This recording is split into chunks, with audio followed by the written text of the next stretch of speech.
kiganjani mwako, mikononi umenibeba, niko salama. Naamini umenichora kiganjani mwako, mikononi umenibeba, niko salama.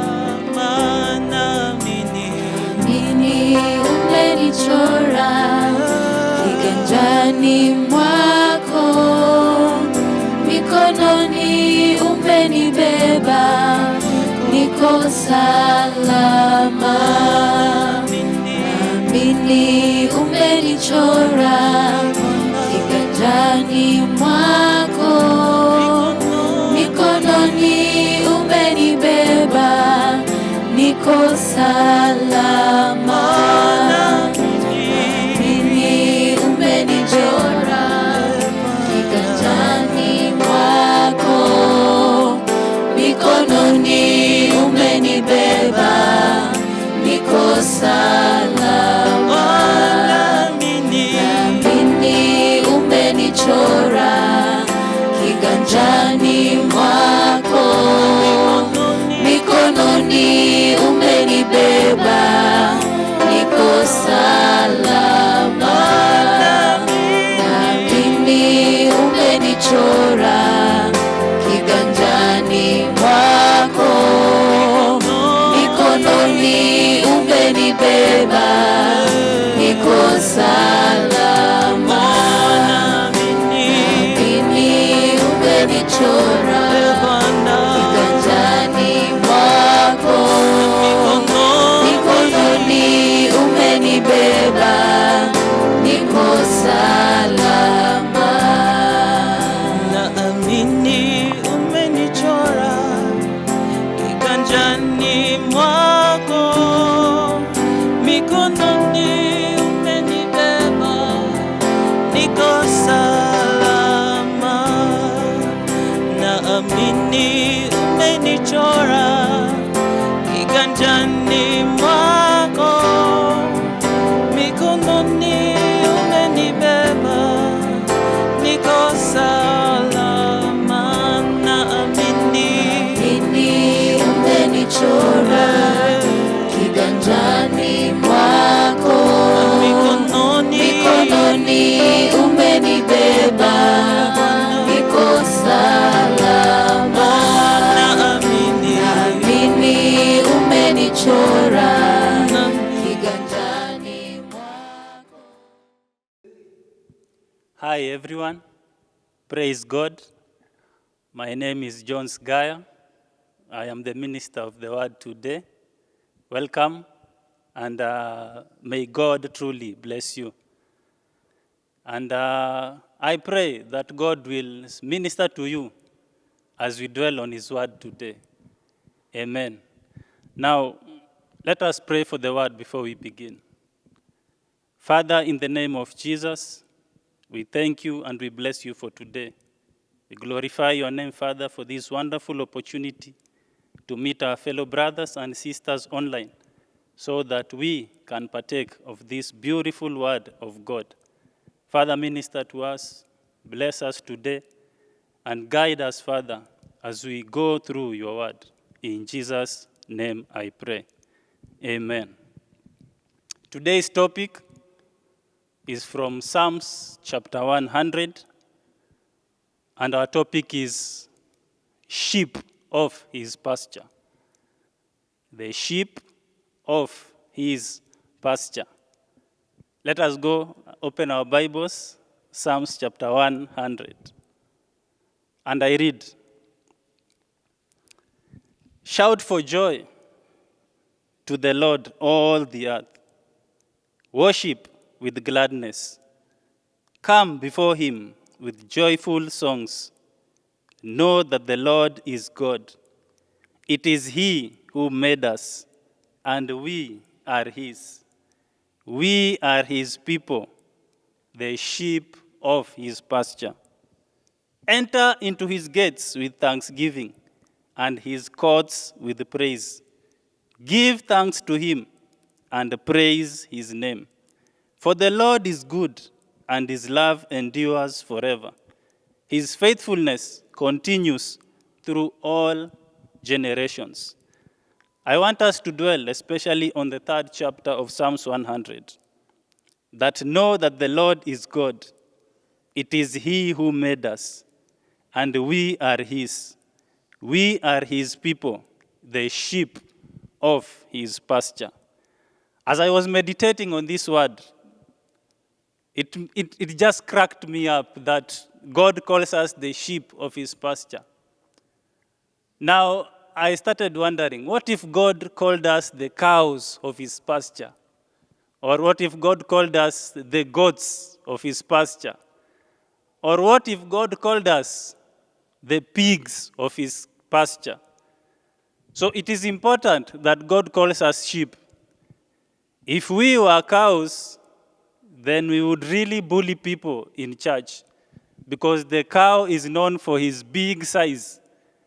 And if an animal knows that it has a big size, it always tends to bully the smaller sized animals.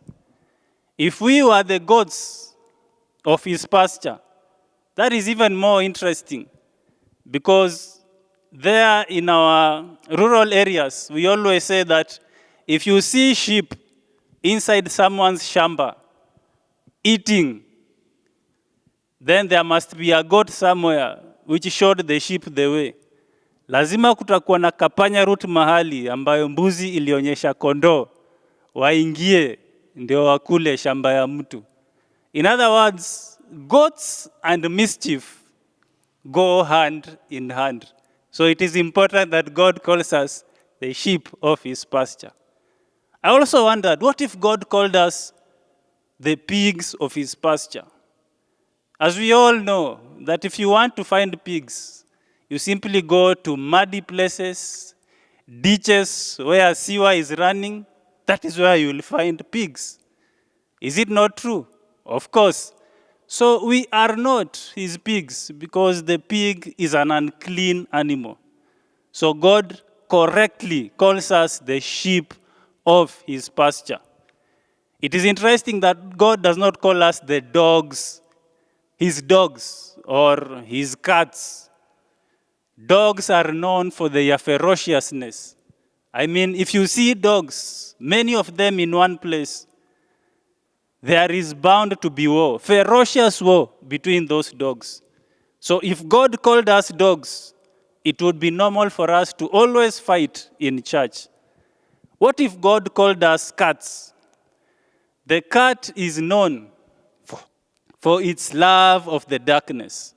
I mean, when nighttime comes, that's when cats come out and start roaming and start going from place to place. I mean, the cats are known for their proverbial curiosity. If God called us his cats, then we would also be curious about different things in the world. We would be curious about trying those drugs. We would be curious about trying those drinks.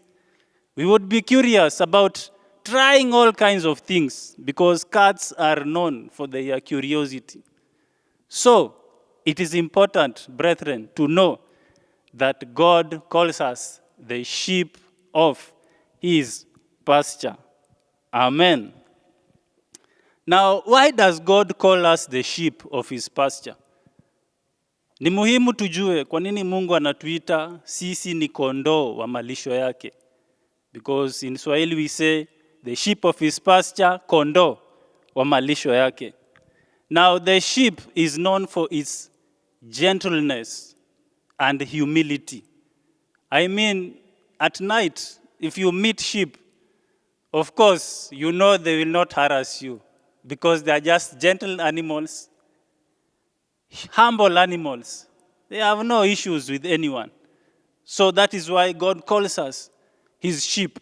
In other words, we are supposed to bring out humility and gentleness, which God requires from us.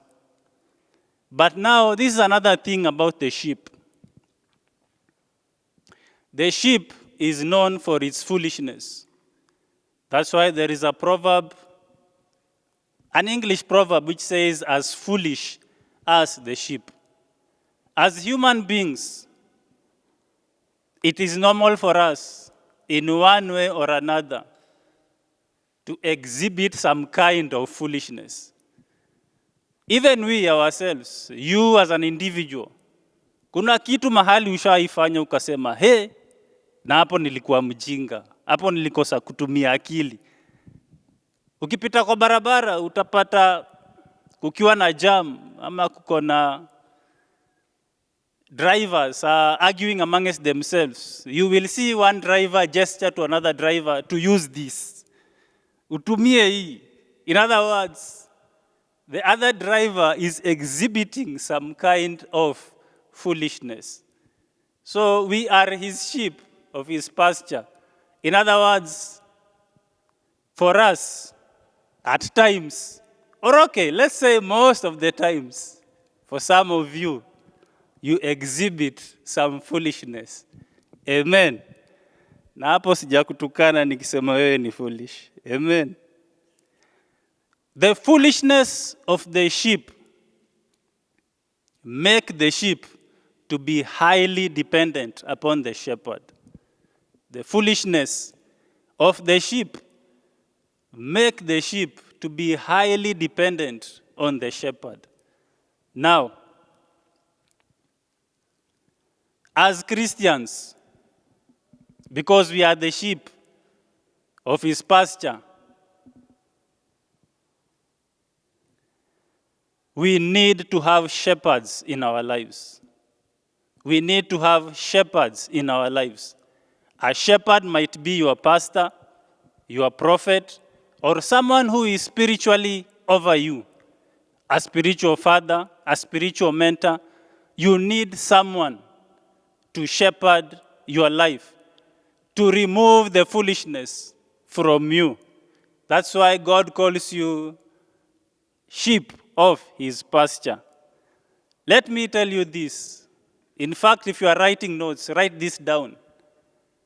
A Christian without a pastor will become pasture for the devil. A Christian without a pastor will become pasture for the devil.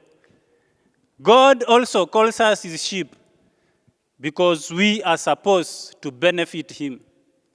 Now, when someone keeps sheep, does not just keep the sheep ndio ajibambe nazo, hapana. There must be a benefit in which the sheep brings to the shepherd. Now, what are the benefits of the sheep to the shepherd? Number one benefit of the sheep to the shepherd, according to the Old Testament times, the sheep was considered a clean animal and was therefore used in worship during those Old Testament times. Now, how was the sheep used in worship? Number one, or A, the sheep was used as a burnt sacrifice for the atonement of sin. The sheep was used as a burnt sacrifice for the atonement of sin. B, the sheep was used as the most important meal in the Passover festival. During the feast of the Passover, every household was supposed to slaughter a sheep and prepare unleavened bread with bitter herbs. This is found in Exodus chapter 12. And they were supposed to roast it and not to break any bones and consume it together in haste so as to commemorate their deliverance from the nation of Egypt. This is when, in Exodus chapter 12, is when Israel officially became a nation. And the sheep was the important meal to commemorate this Passover festival. Amen. Hallelujah. See, sheep was sacrificed or was used in worship as an important meal for fellowship offerings and other forms of fellowship. The fellowship offerings, if you read Leviticus chapter 7, someone took a sheep, brought it to the temple, the sheep was slaughtered, some of the parts of the sheep was taken to the altar and burnt as a burnt sacrifice, but the remaining portion of the meal was supposed to be eaten by the giver of the offering, number one, by the family members, and also together with the priests. So the fellowship offerings was basically the sheep being eaten by the giver, by the priests, and his family members. That was another important part that the sheep was used. Number two, sheep was kept for companionship. Now, yes, you heard me right. Sheep was kept for companionship. Now, some of you may argue, we have pets like dogs, we have pets like cats. Why keep sheep for companionship? This was a normal occurrence in the nation of Israel. And I'll show you in 2 Samuel chapter 12. Open your Bible in 2 Samuel chapter 12. 2 Samuel chapter 12. 2 Samuel chapter 12. And I read, "The Lord sent Nathan to David. When he came to him, he said, 'There were two men in a certain town, one rich and the other poor. The rich man had a very large number of sheep and cattle, but the poor man had nothing except one ewe lamb or one female lamb that he had bought. He raised it, and it grew up with him and his children. It shared his food, drank from his cup, and even slept in his arms.'" Up to that point, I know some people are saying, "Oh, this lamb slept in the arms of the owner." In other words, in fact, the Bible says that the sheep was like a daughter to him. The sheep was like a daughter to him. In other words, watoto wakiletewa nguo ya Christmas, kondoo pia analetewa nguo yake ya Christmas. Amen. The sheep was like a daughter to him.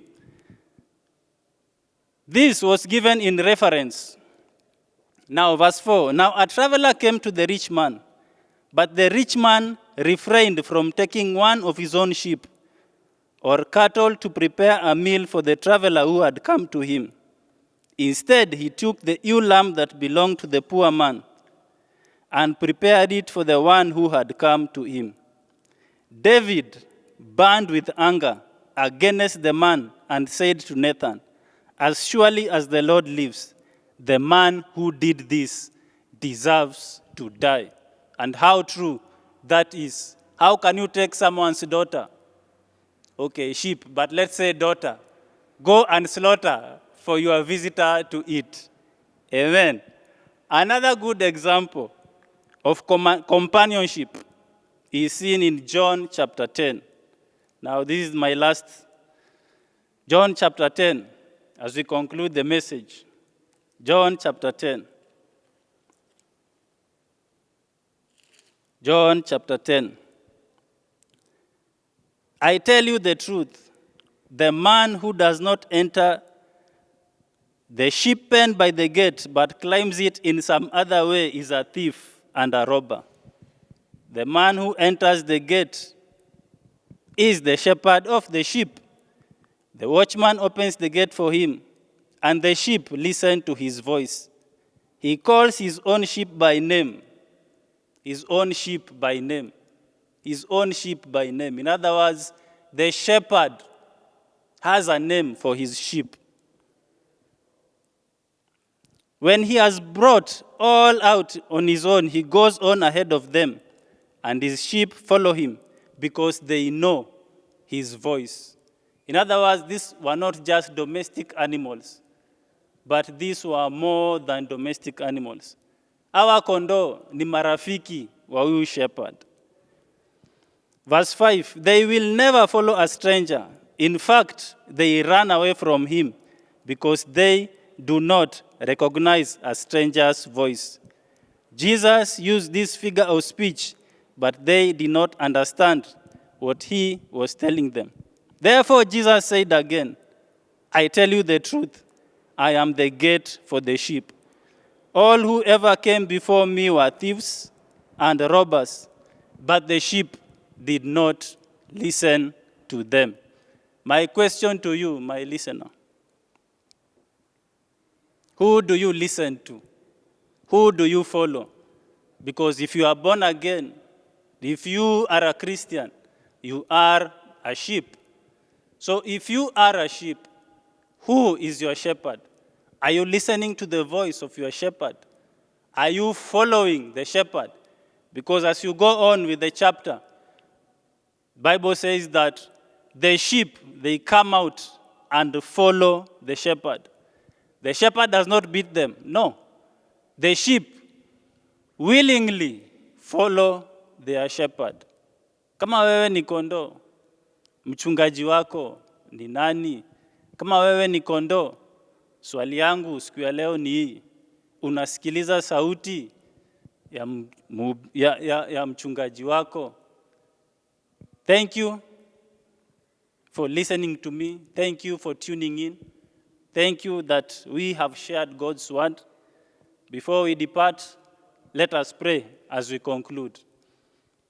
Father, in the name of Jesus, thank you for this day. Thank you for your word. Thank you, Father, for ministering to us. I pray, Father, that this message shall reach home. Father, the sheep who are astray, that they may come to your fold, that they may come again and humble themselves, just as the humility of the sheep. May you guide us, O God, may you bless us. May you be with us, Father, and watch over us. Strengthen, Father, those who have lost courage. May you bless those, Father, who continually and diligently seek after you. Thank you, Father, for the message. Thank you for my listeners and viewers. Bless them wherever they are. Touch them with your mighty hand. In Jesus' name we pray. Amen. Shalom. Mimi umenichora kiganjani